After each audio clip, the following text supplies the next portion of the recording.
Happy Monday, everyone. John Lorden here with another episode of Brain Scratch, Case Cracked. Hope you had a wonderful weekend, and thank you so much for spending some time with me here today. Today's story was suggested by William Fuller. Thank you so much, William, and written by Christy Arnhart. I like to call it Sophie's Last Cigarette. When thinking about Alaska, people usually think about its vast expanses of wilderness and snow, but not all of Alaska is wilderness. Fairbanks is the largest city in the interior region of Alaska. Estimates put the population of Fairbanks City proper at about 32,000, but adding the borough that Fairbanks is in brings the metropolitan population to over 100,000, making it the second most populated metropolitan area in Alaska, second only to Anchorage. For many residents, the only way to get from one settlement to another is to fly. The same holds true for people of Pitkas Point.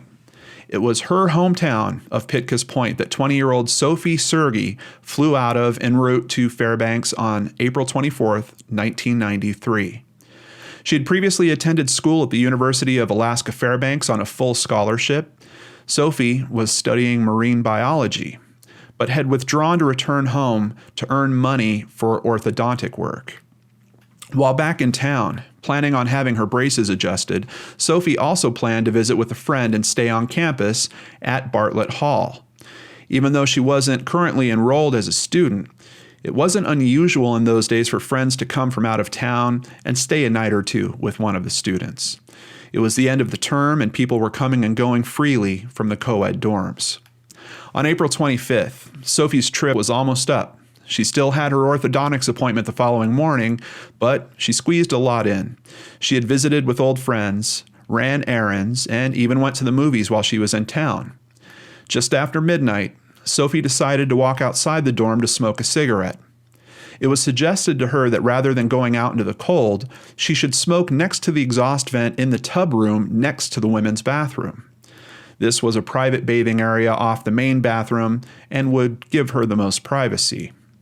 Her friends soon fell asleep, and at the start of the next day, didn't think of anything when Sophie was gone. It would be 13 hours later, after she missed her morning orthodontist appointment, that everyone would realize something was wrong. Sophie also missed her flight home later that morning. Police were called, and investigators immediately started trying to track her last known whereabouts. Because the student population was in a state of transition, it would take time for everyone in the dorm to be questioned.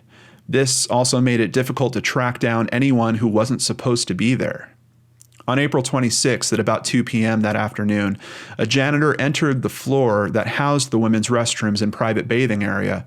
It was there that she found Sophie in a bathtub. Sophie had been sexually assaulted, stabbed multiple times, and shot in the back of the head. With all of this damage, it would take investigators 2 days to confirm that they had indeed found Sophie. She had come to this little used room to smoke a cigarette and stay out of the cold, but it was here that her killer found her. Meticulously, investigators searched every inch of the room. Although DNA had been left on the body, there were no fingerprints or other evidence to assist them.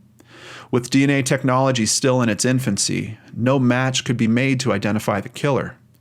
Investigators concluded it was a random killing and that Sophie didn't know her murderer, giving them very little to go on. In the months to follow, investigators tracked down every lead, all of which led to nothing. An anonymous donor offered a reward of $20,000 for tips leading to the identity of the killer. Sadly, the reward would go 2 years unclaimed before it expired. With no other evidence, the DNA samples were shelved, and Sophie's case would go cold for the next 25 years. As time went by and DNA technology became more commonplace, investigators were able to use the evidence taken at the crime scene and compare it to other profiles in a national database. Unfortunately, all potential suspects were eliminated and the investigation went dormant again.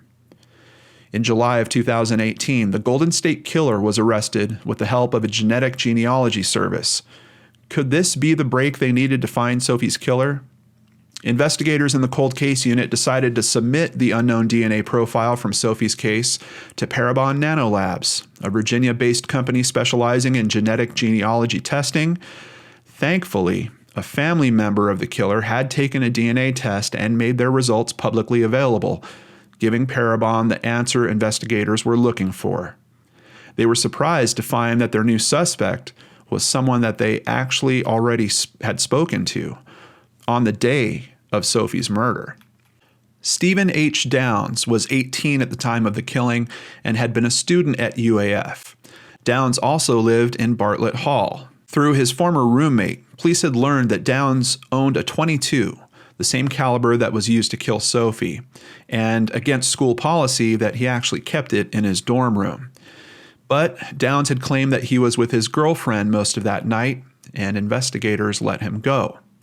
Downs told authorities during questioning he remembers the pictures. It's terrible. Poor girl. He denied knowing Sophie and said that if he knew anything, he would have been forthright from the jump. He also repeatedly told detectives that he suspected soldiers from Fort Wainwright were responsible for Sophie's murder because they were often in the building. For years, Downs had been working in Maine as a registered nurse. As investigators did more digging, they came to realize he had been reprimanded multiple times with notes of disciplinary action and unprofessional conduct being noted on his license. Multiple women who worked with Downs say he made them uncomfortable on the job, causing him to be fired from at least one workplace. The Harris House in Livermore Falls, Maine, complained to the nursing board that Downs had made comments to at least 2 female co-workers that made the women uncomfortable. Nearly 3 years before his arrest in 2016, he was fired from his position at the Harris House for, quote, a totality of substandard performance. Downs apologized to the first woman who complained, saying it was not his intent to make her uncomfortable.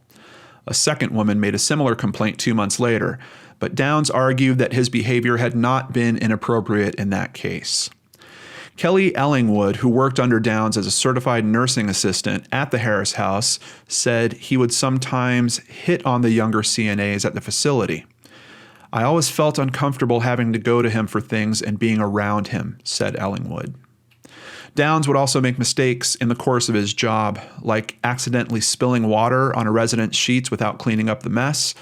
The Harris House also noted that Downs mishandled medication on more than one occasion, documenting doses that he hadn't yet given, pouring medications into unlabeled cups, and even giving a pill to a patient too early, all of which was noted in the state nursing board's records.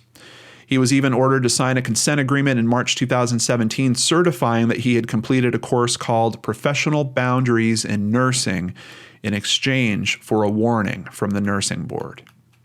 On February 14, 2019, investigators stopped Downs while he was shopping at a local business in Auburn, Maine.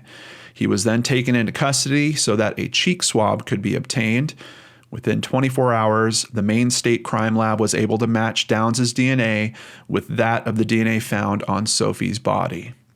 A judge ordered Downs held without bail pending another hearing scheduled for March 18th. He will await this hearing and then be extradited back to Alaska to face charges in connection to the murder and sexual assault of Sophie Sergey. The only explanation Downs has offered is that, quote, there must have been some mistake.